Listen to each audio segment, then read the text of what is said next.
Hey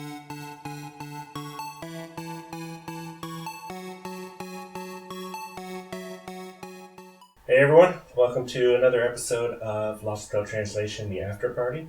Today we are going to talk about Final Fantasy VII, but not the Final Fantasy VII you know and love. I don't know, let's just get going. Yeah, Hi. Final Fantasy VII, also called Core Crisis. Core Crisis? Oh, it is Core Crisis. Yeah. There is a game called Crisis Core that came out on the PSP as a spin-off that is a prequel, and yeah, whatever. Interesting. It's also called Advent Children on the box, which is the movie. None of that stuff is in there, too. It's all over the place. What do you expect? Yeah. Unlicensed, Unofficial. bootleg, remake, demake, actually? No. Demake they call it, but yeah, I've never heard of that, but yeah, it makes sense. A devolved remake, maybe? Came out in China in 2005.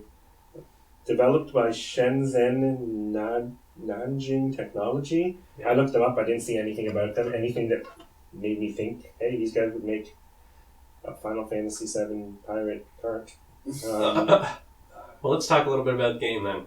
I don't know why you would put so much work into making it and make it crappy. You know, like why? I mean, it just in terms of the battle length and the difficulty, why would you make it so frustrating?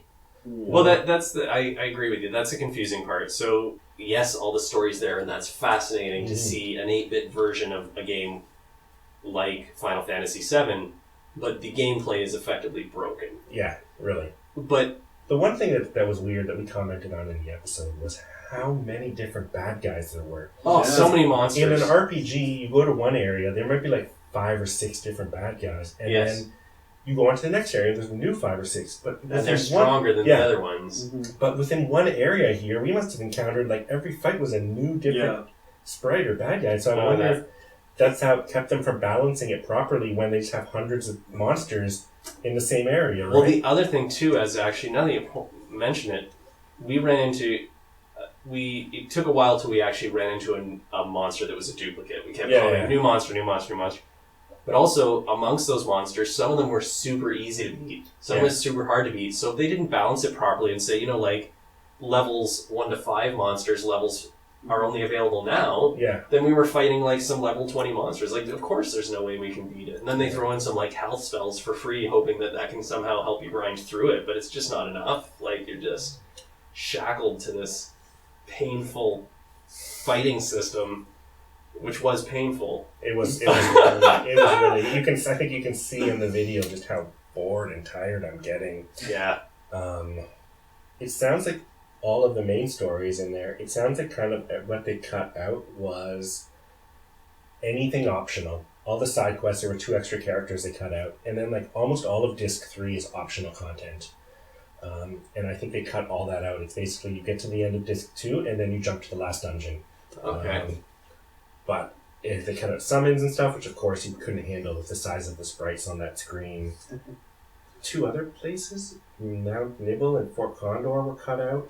Fort Condor makes sense because that was like more of a minigame thing. I don't remember what Mount Nibble was.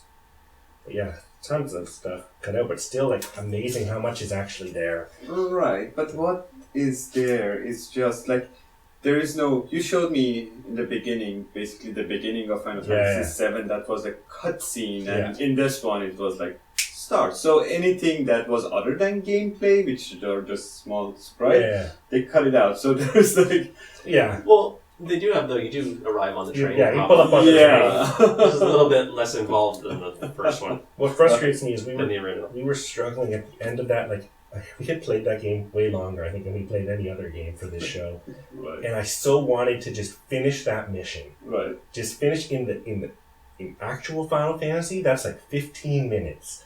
You get into the reactor, you blow it up, you escape. Yes. You fight some people, and then you jump on a train. Yes. Right?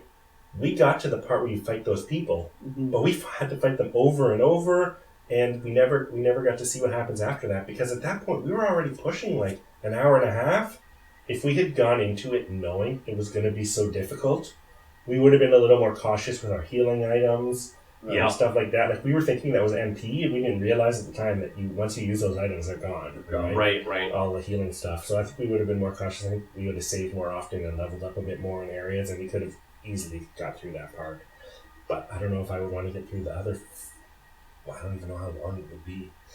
Like, it's got to be at least 40 hours based on that, but it might even be 80 or 90 just because of how dragged out it is. Well, that's the thing. You waste so much time on the fights. Like, that hour and a half. Yeah.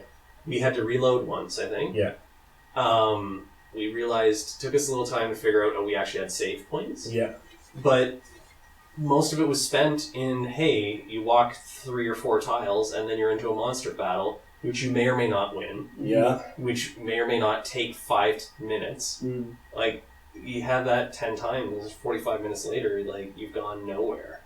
It's really too bad. It didn't even show the health bar for monsters, right? So you didn't know if I don't think it ever did back then. Yeah, you don't know if you were getting closer or not. You're getting close or not. But what you found, like halfway through the game, was, you can save, and then move, and then again save again, and so you we can push our way forward. You can finish the game probably without fight. You just keep reloading back to the previous one. You just move one tile. Yeah, one tile at a time. One tile save. We would have had to fight those bosses, and they would have killed us. Right. We would have had all our health reserves and stuff. I don't know. Well, apparently the consensus online is the game is horribly broken. Like, it's cool to see, but you should use ROM hacks and stuff to just cheat your way through it, because you're not gonna have fun. You didn't have fun, Mike? I went home that night too, thinking I'm gonna get more footage, and then we can talk about this more during this. Like, we can talk about what else I played. Nah, forget it. You came to your senses. Yeah, Thank goodness. When I was looking this up, I came across this guy, Lugia 2009. He doesn't have any programming knowledge, and he wanted to remake the game himself, before even hearing about this. This would have been 4 years after it came out. So he was going to use RPG Maker, which we all know, and then he found out that this Chinese game existed, but it was terrible. And so he taught himself how to hack ROMs. Okay.